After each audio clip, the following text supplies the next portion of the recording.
sanad ama sanadooyin ayaad wax baranaysay waxaa la gaaray waxay tahay xilliga aad muujin lahayd tusin lahayd waxyaabahaas aad baratay oo dhan waxaa la gaaray xilliga la geli lahaa imtixaanaadka dhammaan ardayda Soomaaliyeed waxaan kula talin lahayn waxay tahay in ay si fiican u diyaariyaan inay si fiican ay u aqriyaan sababtoo ah wax aanan loo dhibaatoonin laguma raaxaysto laguma guulaysto man talaba al-ula sahara al-layali qofkii meel sare tiigsanaya waa inuu habeenooyin uu soo jeedaa uu rafaado si uu u guulaysto xilliga raaxada waa inuu waqti badan geliyaa waxbarashada iyo wixii aadiyad maxaan kala kula talin lahayn dhammaan ardayda Soomaaliyeed daawanaya waxaan kula talinayaa waxay tahay wax kasta waxa ka horeeya waxay tahay intaan ficil qaadin waa ducaa Allah awood ana naga sareeyo oo wax kasta uu kaalmeynaysa arrimaheena noo fududeeyo Allah subhanahu wa ta'ala Allah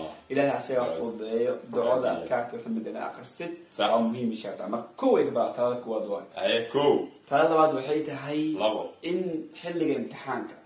inta aadan u guda gelin inaad su'aalaha ka jawaabtid waxa muhiim ana su'aalaha marka waad fahamtid marka su'aasha 100% waqti imtixaan ugu soo dhigo aad fahamtid kadib uu guda galnaa waxa waxay tahay fahmu su'aal nisfu jawaab in qofka su'aasha uu fahmo waa jawaabta halfkeeda جميل يعني تاسني وحاجه فهم سؤال انت جواب انت قرين مد كذا وحيده سدحات وقتي كفايس امتحانك حلي مدو اي هسه وقت اي هسه ما انت ما مش فديله دي بخله مد حاسب سؤالك كنت قوه كلام وين عدا واحد لما هو الولي سؤالك كنت قوه كلام عادي مستحيل مرخا كنت ما انا علم بدل واحد ابغانيسي سؤالك كان هذا قوه لكن بدو لا اوصل سؤالها فوق هذا مسكحله كويس بوبسي كجواب سؤالها هذا كوسونا هذه مت كلام وسيله تاسو ardayda qaar marka ay kursiga fadhiistaan imtixaanka ay arkaan ayagana shog ay qaadaan naxdin yani hanixin may sanadana maalmadan waa baranaysa waa taqaana ana waa taqaana waa baratay cabsanin ka jawaab waxa taqaani wixii kala Soomaan tala saara ilaahay subhanahu wa ta'ala آمن جوش وأقلنتا لمبر ون إن الجيش وأقلنتا وقرما ما كان دلالة هو قال إن شاء الله إن شاء الله تعالى إن شاء الله تعالى سيدو كلا لمان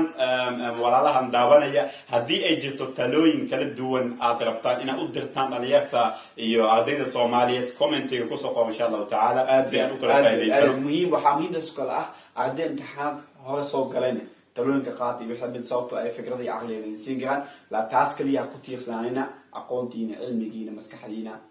كتير سنانا سيدو كلا نلسعتي إن شاء الله تعالى امتحان كذا بسوق قادتي باصل إن شاء الله تعالى فرحة لنا وتدولا ما شاء الله